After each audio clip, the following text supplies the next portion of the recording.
You know, it's so humbling to be around a patriot like General Bolduc. He won't talk to you about his service, but I have to mention it. He didn't go to Afghanistan once. He didn't go to Afghanistan twice. He deployed to Afghanistan 10 times. 10 times the sacrifice of service he gave to our country. He's a true soldier. Even though he became a general, he's a soldier's heart, and I love that about him. And service isn't enough, even after retirement. Now he is serving as a law enforcement officer. That's what our military do. The service never ends. So God bless you and Sharon. Thank you so much for being here with us. So I want to take you back and remind you of all the things that we did together. You know, when I came in as governor, we had 11% unemployment. We had thousands of people on welfare. And South Carolina was the butt of the jokes. And we rallied. And we got together. And we started to get to work. And by the time I left, that 11% unemployment went to 4%. We were building planes with Boeing. We were building more BMWs than any place in the world. We brought in Mercedes-Benz. We brought in Volvo. 5 international tire companies, Continental included in that. And by the time I was done, they were naming us the Beast of the Southeast, which I still love. We announced jobs in every county in the state. We cut taxes. We built up our coffers. We paid down debt. We did pension reform. We did tort reform. But we acknowledged some truths. We said if you have to show picture ID to buy Sudafed, if you have to show picture ID to get on a plane, you should have to show picture ID to protect the integrity of our election process. We passed voter ID in South Carolina. We passed the toughest illegal immigration law in the country. President Obama sued us over it, and we won. And we put all of our political elite and elected officials on notice. We started requiring them to show you their votes on the record instead of hiding behind closed doors with voice votes. We required them to start showing you their income so that you could see exactly who was paying them. I vetoed $500 million worth of pet projects that we didn't need our taxpayers paying for. And then by the time I left being governor, we were named the friendliest state in the country. One that I'm really proud of, the most patriotic state in the country. And don't blame me for this one, we were named the #2 state in the country people were moving to. And now I'm running for president. And if you look at what's happening, you don't have to turn on the news to see how tough it is. We're $34 trillion in debt. We're having to borrow money just to make our interest payments. China owns some of that debt. For the first time, we're paying more in interest payments than we are in our defense budget. You know who notices that? Russia, China, and Iran. And I would love to tell you that Biden did that to us. But I've always spoken to you in hard truths, and I'm going to do that with you today. Our Republicans did that to us, too. You go back and look at that $2.2 trillion COVID stimulus bill that they passed with no accountability. They expanded welfare that's now left us with 80 million Americans on Medicaid, 42 million Americans on food stamps. That's a third of our country. And did they try and make it right? Nope, Republicans doubled down and opened up pet projects and earmarks for the first time in 10 years, pushing through 7,000 of them a year ago. That's not how they're supposed to be dealing with our money. They're raiding Social Security, they're spending like drunken sailors, and they're forgetting it's our tax dollars that they're spending. So what should we do about the economy? The first thing we do, let's claw back the $100 billion of unspent COVID dollars that are still sitting out there. Instead of 87,000 IRS agents going after middle America, let's go after the hundreds of billions of dollars of COVID fraud. 1 out of every $7 was spent fraudulently. If 8% of our budget is interest, quit borrowing. Cut up the credit cards. You have to balance the budget every day. I had to balance the budget as governor. Why is Congress the only group that refuses to balance a budget? We'll stop the spending. We'll stop the borrowing. We'll eliminate the pet projects and earmarks. and I'll veto any spending bill that doesn't take us back to pre-COVID levels. That will save us trillions.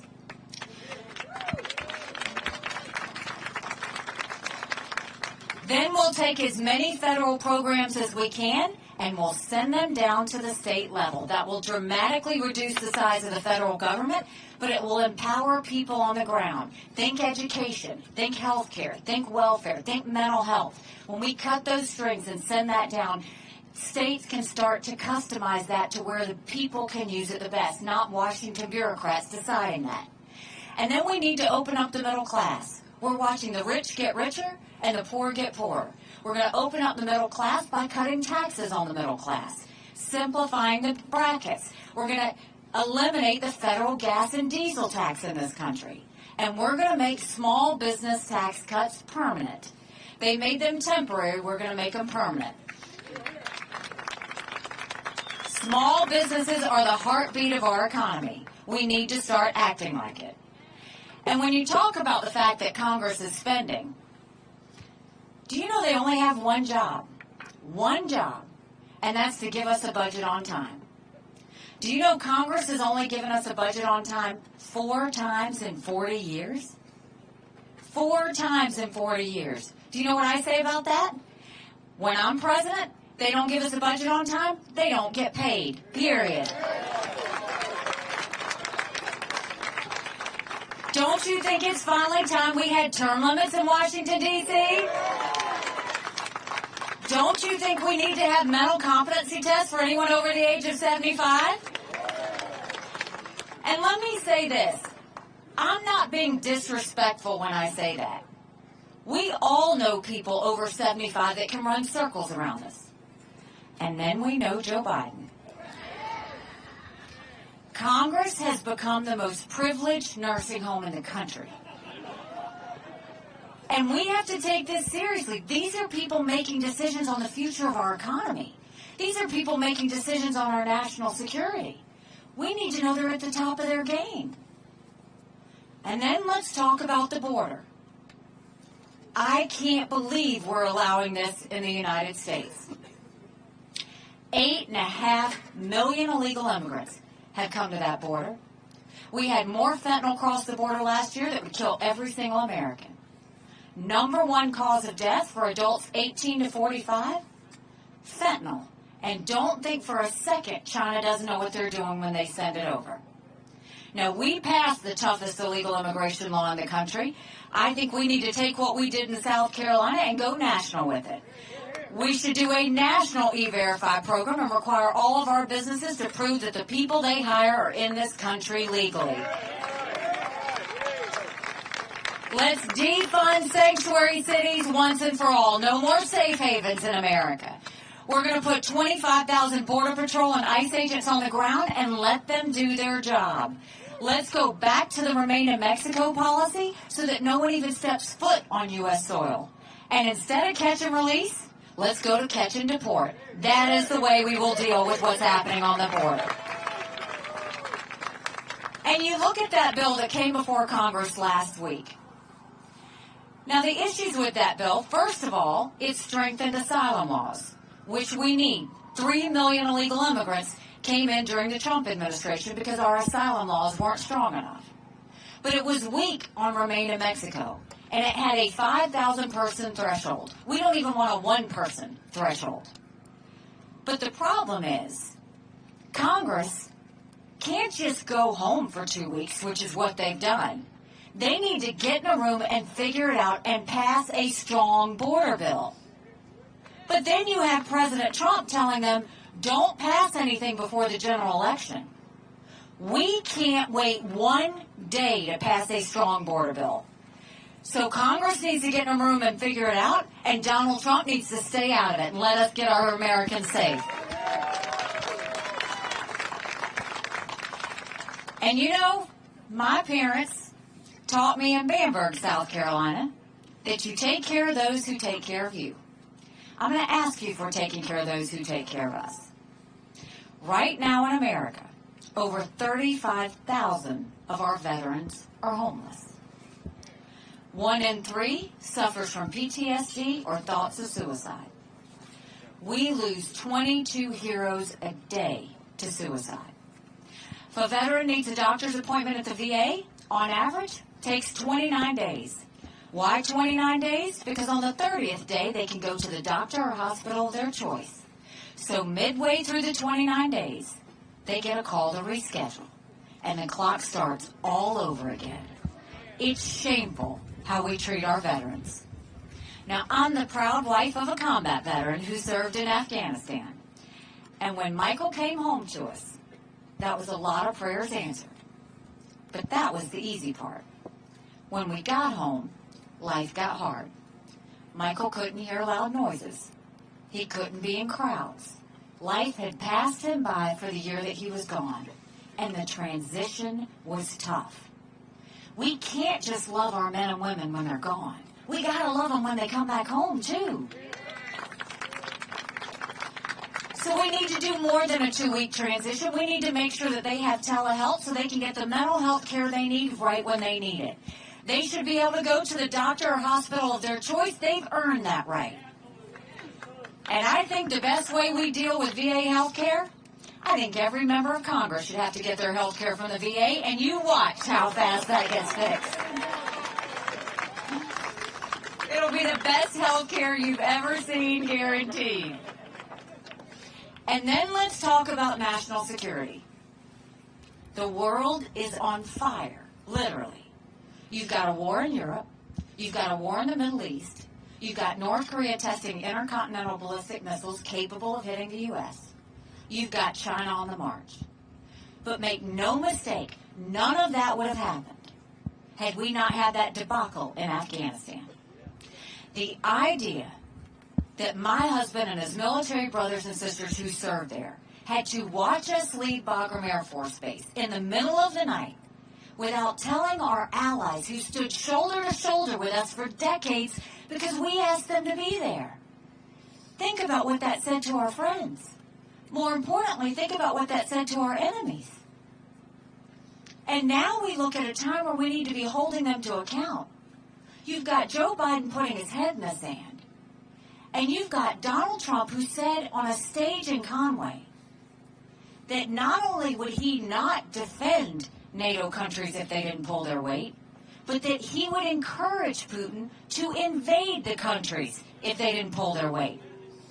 Now keep in mind, that means Trump is siding with a thug where 500,000 have been wounded or murdered because Putin invaded Ukraine. He sided with a dictator who kills his political opponents. He sided with a tyrant who's made no bones about wanting to destroy America. And you're going to side with something like that over the allies who stood with us at 9/11?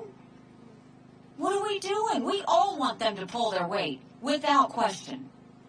But you don't go and put our allies in harm's way and our military who are serving there right now in harm's way. And what's Putin's response? Now he's putting forces around the Baltic countries. And guess what?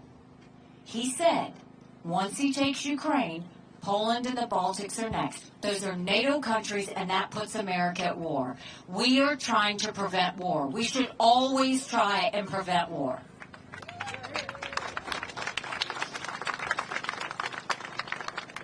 So we know what we need to do for our domestic policy, our national security. We'd take everything we did in South Carolina, and we'd do even more than that. We'd clean up Washington, D.C. the way we cleaned up South Carolina. But we've got to acknowledge some hard truths. I voted for Donald Trump twice. I was proud to serve America in his administration. But the truth of the matter is, chaos follows him. We know it. In everything he touches, chaos follows him. And just look at what's happened through this race. We had 14 people in this race.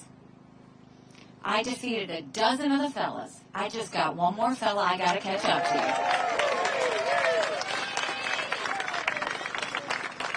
They said we didn't have a chance going into Iowa. We had 2%. We got it to 20%. They said we were 30 points down going into New Hampshire. And what did we do election night? We came in at 43%. And we watched Donald Trump throw a temper tantrum on stage. He was completely unhinged at me getting 43% of the vote. And all he did was talk about revenge and my dress. The next day, he says anybody that supports her is barred permanently from MAGA. Now think about that. If you're running for President of the United States, your job is to bring people in, not push people out of your club. And then the next day, he tries to push the RNC to name him the presumptive nominee. No, we don't anoint kings in America. We vote. And South Carolinians deserve the right to vote, as do so many other states, and we're going to let them have their chance. Then he has a court case and he loses. And then he loses another court case. And he goes on a rant and talks about being a victim. All day, every day. Look at his rant last night, calling me names and talking about being a victim of court cases. The problem with all of that is at no point from New Hampshire or through these court cases does he ever talk about the American people. At no point is he talking about we're $34 trillion in debt. At no point is he saying that 31% of 8th graders, only 31% of 8th graders, are proficient in reading. He's not talking about the lawlessness at the border. He's not talking about the lawlessness in our cities. He's not talking about the wars around the world. All he's doing is talking about himself. And that's the problem. But let's also look at what Americans are saying. 70% of Americans have said they don't want to see Trump and Biden in a rematch. Over 59% of Americans said they think Donald Trump is too old and Joe Biden's too old to be president. You look at the fact both of these men put us trillions of dollars in debt that our kids are never going to forgive them for. Under Trump's economy, yes, it was good, but at what cost? He put us $8 trillion in debt, the most of any other president. He wants to say that's COVID. That was less than 20% of it. That's not how you build an economy. That's a facade. And so you look at all of these things, then look at his record. He lost it for us in 2018. He lost it for us in 2020. He lost it for us again in 2022. But look at last week. He lost another case on immunity. He'll be tried as Citizen Trump. Republicans lost a bill on Israel. They lost another bill on Mayorkas and the border. The Republican Party chair lost her job. And Donald Trump's fingerprints were on all of it. Everything he touches, we lose. How many more times do we have to lose to realize that maybe he's the problem?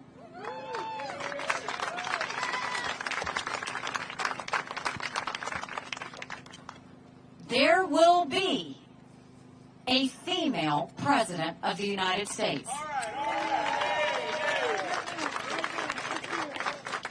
The hard truth, it's either going to be me or Kamala Harris.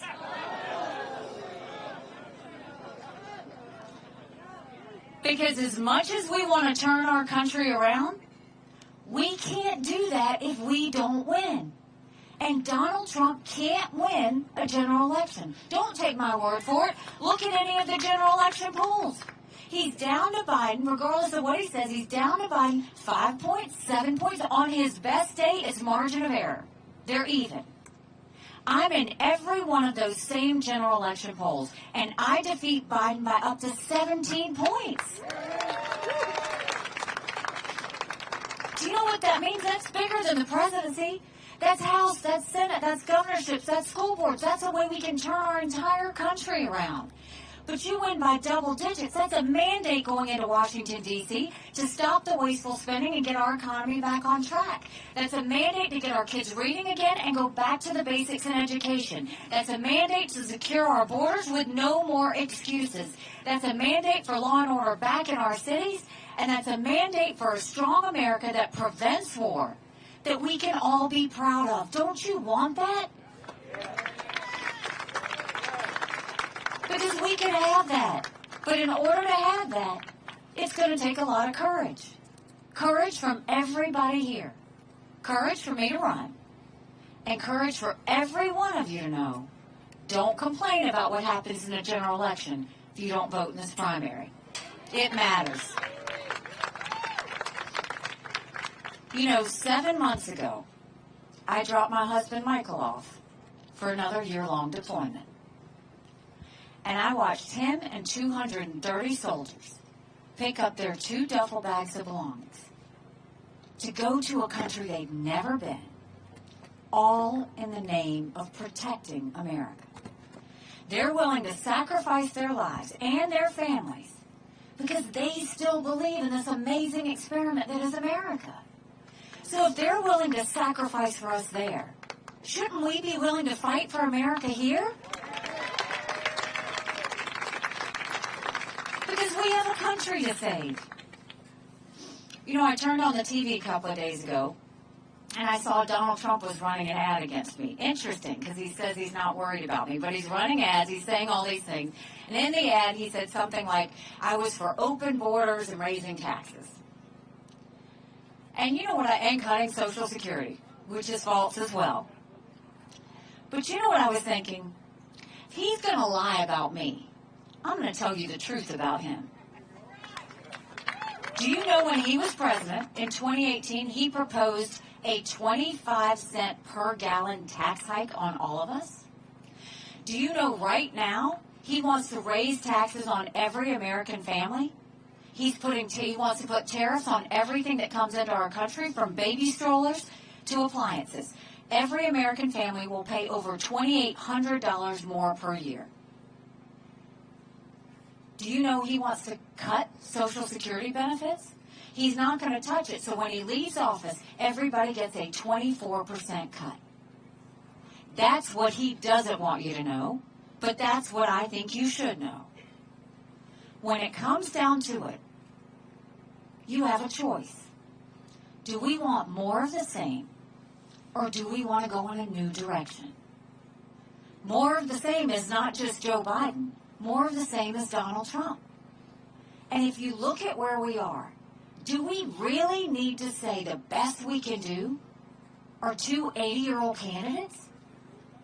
Because we need someone who can serve 8 years, fully disciplined, no drama, no vendettas, just results and getting work done for the American people.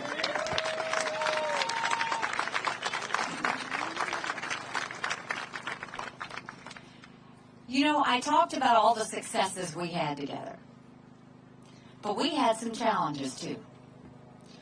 Whether it was a school shooting, whether it was Walter Scott getting shot 8 times in the back by a dirty cop, whether it was multiple hurricanes, whether it was a 1,000-year flood, or whether it was the murders of 9 amazing souls at Mother Emanuel Church.